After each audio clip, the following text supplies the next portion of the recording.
Good day all and welcome once again to my channel. Today we are going to be having a very exciting video on a topic known as isomerism in chemistry.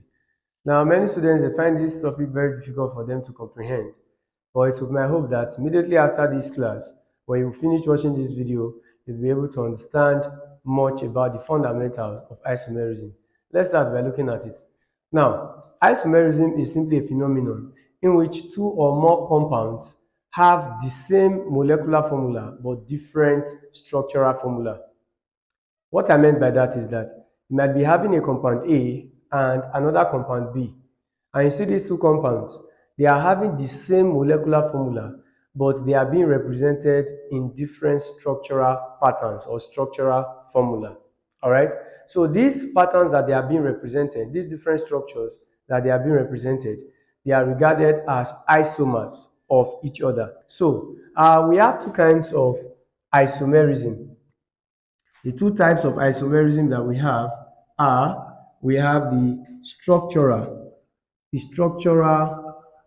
isomerism, and we have the stereo isomerism. So we have the structural isomerism and the stereo isomerism. When we talk on structural isomerism, which is the first type of isomerism, we are referring to a kind of isomerism in which isomers arises from having different structural formula because of the differences in the bonding arrangement of the group of atoms or atoms that are present in the molecule. You understand? So when we talk about that, the key word there is actually different structural formula, because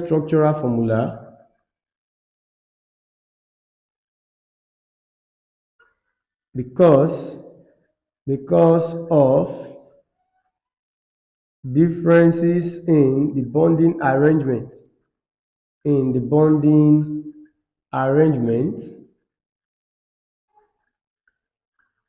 of atoms in the molecule. All right. Then when we talk about stereoisomerism, we are referring to a kind of isomerism in which the isomers arises from having different structural formula due to the fact that they are having differences in their spatial orientation of the different atoms or groups that are present in the molecule. So in this case, we are having different structures due to the differences in the spatial orientation of the different groups present in the molecule. All right. So the key words is we have spatial orientation under stereoisomerism, and under structural isomerism, the key words are the bonding arrangement. All right. So going further on this, looking at the structural isomerism, we have three kinds of structural isomerism. And what are they? The first is we have position isomerism. Then we have chain isomerism. Then we also have functional group isomerism. All right. So these are the different kinds of structural isomerism. Then looking at the stereo isomerism, the different kinds of stereo isomerism includes, we have optical isomerism, and then we also have the geometric isomerism. So these are the two kinds of stereo isomerism. So we are going to look at each of them one after the other for we to understand. But mind you, don't forget that there are three structural isomerisms. We have the position isomerism, chain, and functional group. Then under the stereo, we have the optical and we have the geometric. So we are going to start by looking at the first under the structural isomerism, which is position isomerism. Then looking at position isomerism, when we talk on position isomerism, remember that this falls under structural isomerism, and it has to do with the differences in the position of atoms present in the molecule. Differences in the position of atoms present in the molecule. That would in turn give rise to the different structural representations. See what I'm trying to say? Let's say you are having a compound like this. You are having a compound like this. Now, this is actually an organic compound, and it is a member of the alkanes series with a substituent chlorine.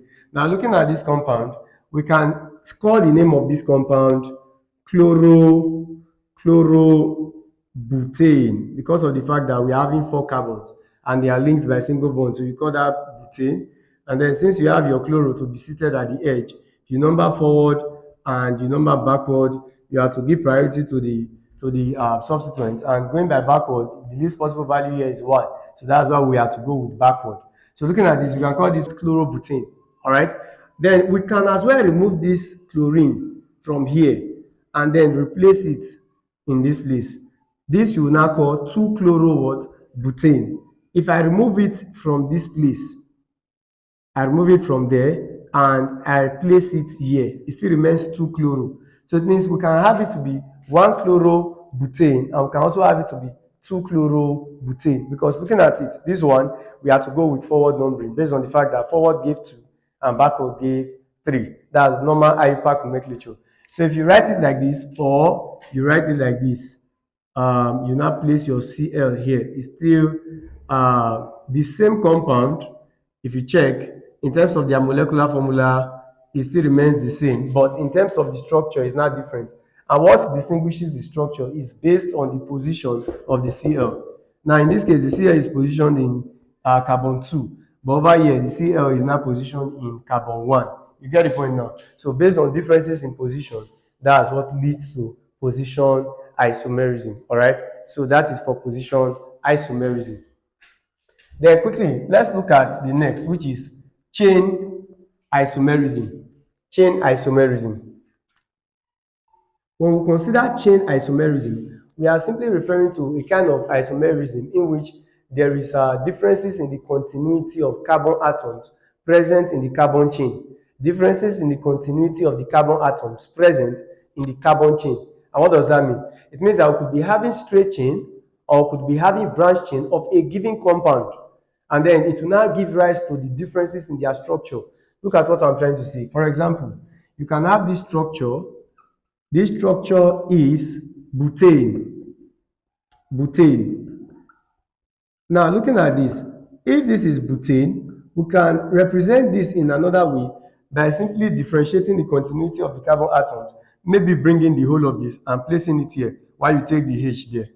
So that will now give rise to a branch chain. So something like this. You are now going to be having something like this, and then you position your C, H, H, and H, meaning I just remove the entire stuff here and place it here, and then I will now remove the H and place it at the edge, something like this. So looking at this, you can call this one, this is the longest chain now, longest continuous carbon chain. You can call this propane, propane, that's propane. Then this is a methyl group.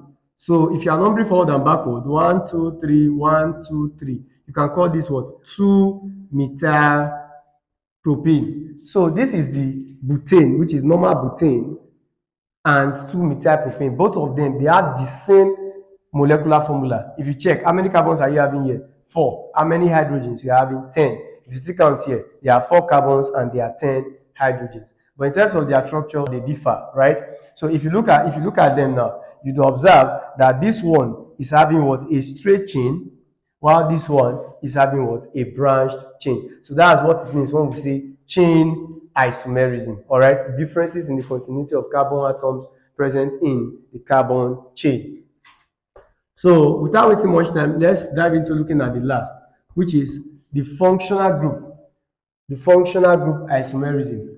When we talk about functional group isomerism, we are simply referring to a kind of isomerism in which you are going to be having two compounds, and these two compounds, they are having the same molecular formula, while they are now having different structures based on the different functional group. Different structures based on the different functional group. Let's see what I meant by that. Look at this.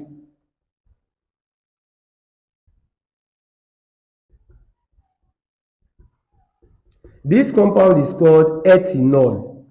Now, look at this other one.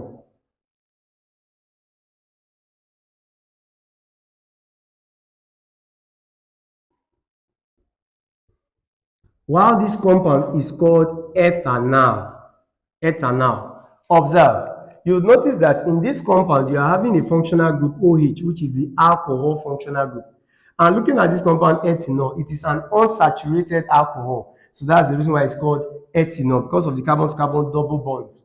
Now, looking at this OH being the functional group, I can say this is the functional group of what? Of the alkanols. But in this case, since it's having double bonds, then you can call it alkenol. All right. Then looking at this is actually the functional group of the alkanals. All right. So if you look at this, if you count the total number of carbons, there are two carbons, and how many hydrogens? There are four hydrogens and one oxygen. Looking at this, two carbons, four hydrogens, and one oxygen. So it means that both of them, they are what? Isomers. But what kind of isomerism are they exhibiting? They are exhibiting functional group isomerism. Differences in functional group that is giving rise to differences in what? In their formula. All right. If you look at this now, this is alkenol, while this one is what? Alkanal. So different functional groups. We still have another one.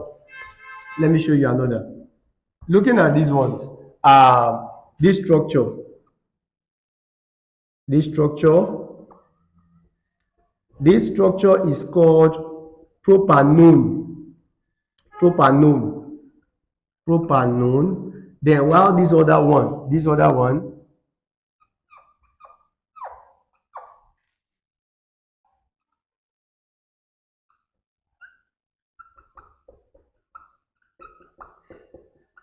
is called propanal.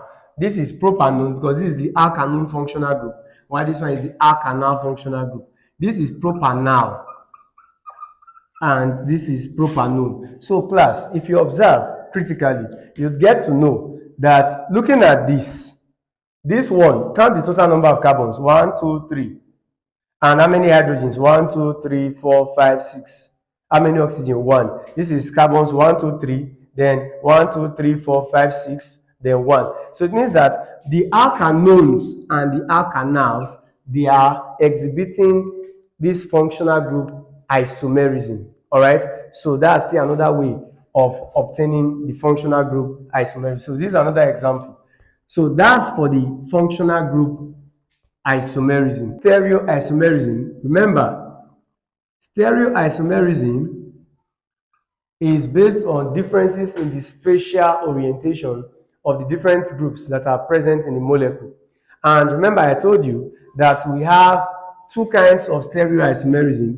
The first kind of stereoisomerism is optical isomerism, and we have the other, which is geometric isomerism. All right. Looking at the optical isomerism, this kind of isomerism is a kind of isomerism in which you are having a chiral carbon. There must be a chiral carbon. And when we say chiral carbon, we are referring to carbon that is connected to four different groups. Something like this. Now, looking at this carbon, it is called a chiral carbon because the groups here, they are different. So it means that for a molecule to exhibit optical isomerism, firstly, it must contain what? A chiral carbon, which is connected to four different groups. All right? And looking at this optical isomerism, we are not referring to differences in atoms, but rather we are referring to differences in spatial orientation, talking about how they are being arranged. And if you take a close look at this chiral carbon that is linked to four different atoms, they are actually sort of mirror images to one another. what I meant by mirror images to one another is that they tend to rotate plane polarized light either to the left or to the right. I can take my hands as a case study. Looking at the hands, you get to know that they are not superimposable, in that you cannot fix them and then to be having the correct orientation, the same orientation. It's never possible. But they are mirror images to each other. They are mirror images, meaning that they tend to rotate plane polarized light. You get? That's one thing that you should know about optical isomerism. And one other thing that is very important for optical isomerism for you to understand is that individual isomers of each pair of optical isomers is known as enantiomers. Enantiomers. Enantiomers. All right. And one thing that you need to know about these enantiomers is that enantiomers that rotate plane polarized light to the right, they are called dextrorotatory enantiomers. These ones, they rotate plane polarized light to the right. Then while the ones that rotate plane polarized light to the left, they are called levorotatory enantiomers. All right, so these ones, they rotate it to the left. An example of an optical isomer is 2-chloropropanoic acid. Now, the structural representation of this is given by C, then COOH, then we have Cl, then we have H, and we have CH3. What do you observe? This is a chiral carbon that is linked to four different groups. And you see this isomer, it can actually be rotated to the left. This is actually to the right. So this enantiomer is called what? It's called dextrorotatory enantiomer, based on the fact that it has rotated it to the right. Then if it is rotating to the left, it should be represented in this pattern. So this pattern, you have something like this and CH3. So this one is called right, which is dextro. Then while this one is called left, which is what? Levo. All right. So take cognizance of that. So that is for optical isomerism. Then looking at the next, which is geometric isomerism. Now, geometric isomerism is simply a kind of isomerism which falls under the serial isomerism. And it has to do with, firstly, the compound in question must possess a double bond, and not only that, the carbon atoms that are connected by the double bond must be linked to two different groups. Things like, should be having something like this, carbon to carbon, double bonds, and then let's say you're now having CH3 and you're having H, and then you're having H here and CH3. Now looking at this now, you observe that firstly, this compound has a double bond, and secondly, the carbons that are linked by the double bonds, they are connected to two different groups. All right. So in this case, I can re-represent this in another way around. And what other pattern can I use to represent that? I can use this pattern to represent it.